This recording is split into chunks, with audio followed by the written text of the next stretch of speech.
207 تازه خریده بودم و امروز قراره بازسازیشو شروع کنیم. سلام دوستان، خوش اومدید به این ویدیو.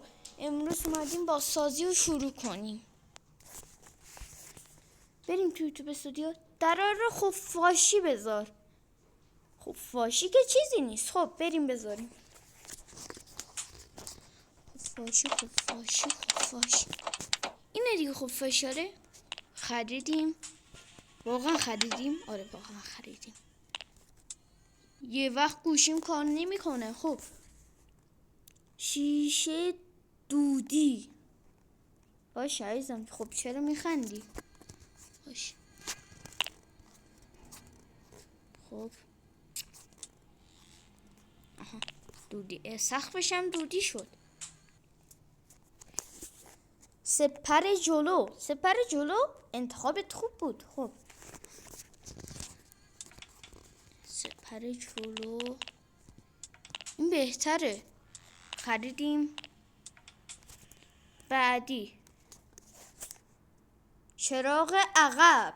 چش داداش عشقی. خب چراغ اینا دیگه خوبن. آره اینا خوبن. خریدیم همه. رنگم شما بگید تو. نه هیچ بابا.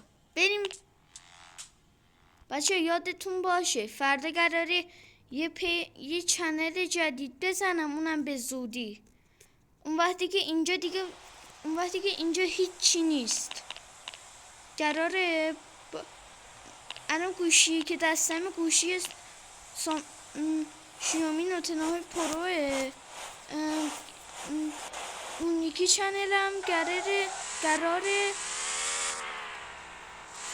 با سامسونگ A6 درست بشه. خب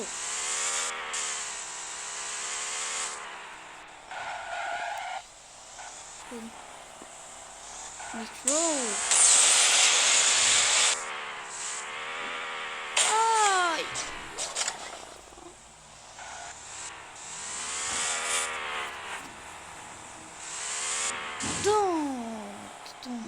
چراغ رو روشن کنیم.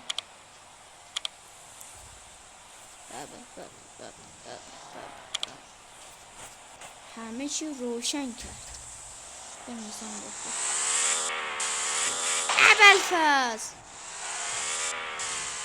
سمند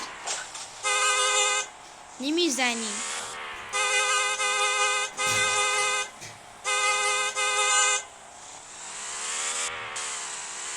چرا اینجوریه بوقش؟ یا آها الان خوب شد. ولی چند تا میزنی یه میگه. شنیدید؟ خب بریم.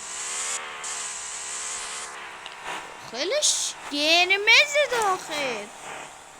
بابا گرمز. خب سخن نمیشه بده بالا. نه نمیشه. کاش اسپیکرم میگفته بودید بذاریم، ولی دیگه آخرین فرصت بودیم دیگه. خب دیگه نمیتونید بگید هیچی، چون چنل دومم قراره ساخته بشه.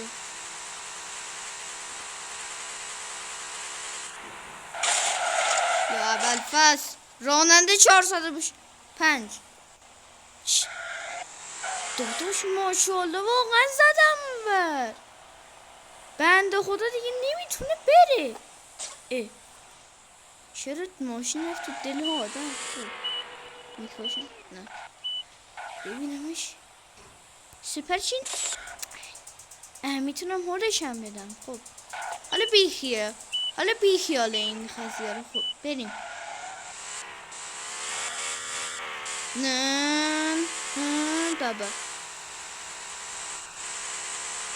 الانم داره سینکاب میاد صدا.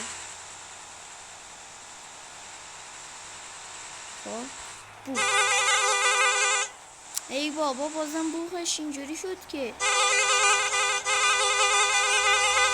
ای بابا. خب باش یه آخنگ بزنم. آیا نه آخنگ نمیخواد. خب بسته. خدا نگهدار. به زودی میاد چنل دومم. خداحافظ.